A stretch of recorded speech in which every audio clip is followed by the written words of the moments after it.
Breaking news Kolkata అభయ rape కేసులో సంచలన విషయాలు బయటకు వస్తున్నాయి. అభయ పేరెంట్స్ ను తప్పుదోవ పట్టించారు ఆర్జీకర్ హాస్పిటల్ సిబ్బంది. 3 సార్లు అభయ పేరెంట్స్ కు కాల్ చేశారు ఆర్జీకర్ అసిస్టెంట్ సూపరింటెండెంట్. మొదటి కాల్ అభయకు ఆరోగ్యం బాగా లేదు, రావాలి అని పేరెంట్స్ కు సమాచారం ఇచ్చారు. రెండవ కాల్లో అభయ పరిస్థితి విషమంగా ఉంది అని హాస్పిటల్లో అడ్మిట్ చేశామని రెండవ కాల్లో చెప్పారు. మూడో కాల్లో అభయ సూసైడ్ చేసుకుని చనిపోయిందని సమాచారాన్ని ఇచ్చారు. అభయ దారుణాన్ని వెలుగులోకి రాకుండా చేయడానికి ఆర్జీకర్ ఆసుపత్రి సిబ్బంది ప్రయత్నించారు అని అభయ తల్లిదండ్రులు చెబుతున్నారు. ఆ దిశగా అన్ని ప్రయత్నాలు ఆసుపత్రి సిబ్బంది చేశారు. సూసైడ్గా చిత్రీకరించాలని చెప్పింది ఎవరు అనే ప్రశ్నలు ఇప్పుడు వస్తున్నాయి. రేప్ అండ్ మర్డర్ అని స్పష్టంగా అర్థమవుతున్నా ఎందుకు ఆత్మహత్యగా చిత్రీకరించాలనుకున్నారు అనే ప్రశ్నలు వస్తున్నాయి. ఆసుపత్రి సిబ్బందికి ఫోన్ చేసింది ఎవరు, ఆసుపత్రికి సిబ్బందికి ఈ విషయాన్ని ఫోన్ చేసి చెప్పింది ఎవరు అనే విషయంపై కూడా ఇటు పోలీసులు కూడా ఆరా తీస్తున్నట్టుగా తెలుస్తోంది. నిందితుడు సంజయ్ రాయ్ ప్రిన్సిపల్ సందీప్ ఘోష్ను కాపాడాలి అని చూసింది ఎవరు, అసలు ఈ దారుణంలో పాల్గొన్నది ఎంతమంది అనే విషయంపై కూడా పెద్ద ఎత్తున చర్చ జరుగుతోంది. ముఖ్యమంత్రి మమతా బెనర్జీ కోల్కతా పోలీసులపై తమకు నమ్మకం లేదు అని అభయ పేరెంట్స్ అంటూ ఉన్నారు. ఎందుకంటే అభయ పేరెంట్స్కి 3 సార్లు ఆసుపత్రి సిబ్బంది ఫోన్ చేశారు. 3 సార్లు ఒక్కోసారి ఒక్కో విషయాన్ని చెప్పారు. ఒకసారి చెప్పిన విషయానికి రెండోసారి చెప్పిన విషయానికి పొంతన లేదు. సందీప్ ఘోష్ కూడా, మాజీ ప్రిన్సిపల్ సందీప్ ఘోష్ కూడా అభయ ఆత్మహత్య చేసుకుని చనిపోయింది అనే విషయాన్ని మొదట బయటకు వెల్లడించారు. కానీ అభయ ఆ అత్యాచారానికి గురైంది, హత్యకు గురైంది అనే విషయాన్ని సందీప్ ఘోష్ దాచిపెట్టే ప్రయత్నం చేశాడు.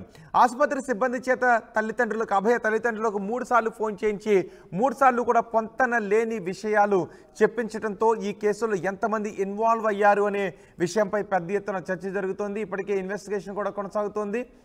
కోల్కతా అభయ రేప్ కేసులో ఇప్పుడు సంచలన విషయాలే బయటకు వస్తున్నాయి.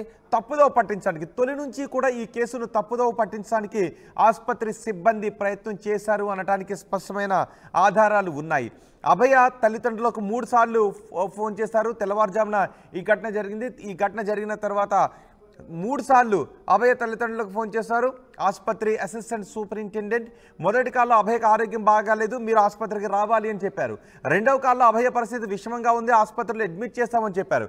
మూడో కాల్లో అభయ సూసైడ్ చేసుకుని చనిపోయిందనే సమాచారాన్ని తల్లిదండ్రులకు ఇచ్చారు. దీంతో అసలు ఈ కాల్స్ చేయించింది ఎవరు, ఎందుకు 3 సార్లు ఇంత భిన్నంగా ఈ సమాచారాన్ని అభయ తల్లిదండ్రులకు చెప్పారు, అసలు అభయ దారుణాన్ని వెలుగులోకి రాకుండా ప్రయత్నించారు ఆర్జీకర్ సిబ్బంది, ఎందుకు ఈ ప్రయత్నం చేశారు?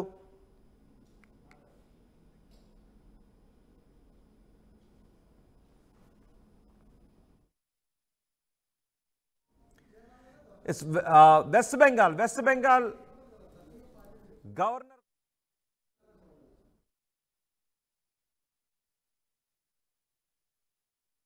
కలిసి కేసుకు సంబంధించిన వివరాలు ఇవ్వబోతున్నట్టుగా తెలుస్తుంది. గవర్నర్ కూడా ఈ కేసు విషయంపై చాలా ముందుకు వెళ్తున్నారు, దూకుడుగా వెళ్తున్నారు. ఈ కేసు విషయం గురించి కేంద్ర హోంమంత్రిని వెస్ట్ బెంగాల్ గవర్నర్ కలిసి వివరాలు అందించబోతున్నట్టుగా ఇప్పుడే బ్రేకింగ్ న్యూస్ కూడా అందుతోంది. ఆ దిశగా అయితే ఈ కేసును తప్పుదోవ పట్టించే దిశగా అన్ని ప్రయత్నాలు చేసింది ఆర్జీకర్ సిబ్బంది. సూసైడ్గా చిత్రీకరించాలని చెప్పింది ఎవరు, రేప్ అండ్ మర్డర్ అని స్పష్టంగా అర్థమవుతున్నాయి, ఎందుకు ఆత్మహత్యగా చిత్రీకరించాలనుకున్నారు అనే ప్రశ్నలు వస్తున్నాయి. ఆసుపత్రి సిబ్బందికి ఫోన్ చేసింది ఎవరు, నిందితుడు సంజయ్ రాయ్ ప్రిన్సిపల్ సందీప్ ఘోష్ను కాపాడాలని చూసింది ఎవరు? ఈ కేసులో చాలా అనుమానాలు వ్యక్తమవుతున్నాయి. ఇప్పటికే నిందితులకు పాలిగ్రాఫ్ టెస్ట్ చేశారు, లై డిటెక్టర్ టెస్ట్ చేశారు, వాటిని పరిశీలిస్తూ ఉన్నారు. ఈలోపు సీఎం మమతా బెనర్జీ కోల్కతా పోలీసులపై తమకు నమ్మకం లేదు అని అభయ పేరెంట్స్ చెప్తున్నారు. వెస్ట్ బెంగాల్ గవర్నర్ కూడా ఇందులో చొరవ తీసుకుంటున్నారు. విషయాన్ని కేంద్ర హోంమంత్రి దృష్టికి కూడా తీసుకువెళ్తున్నారు.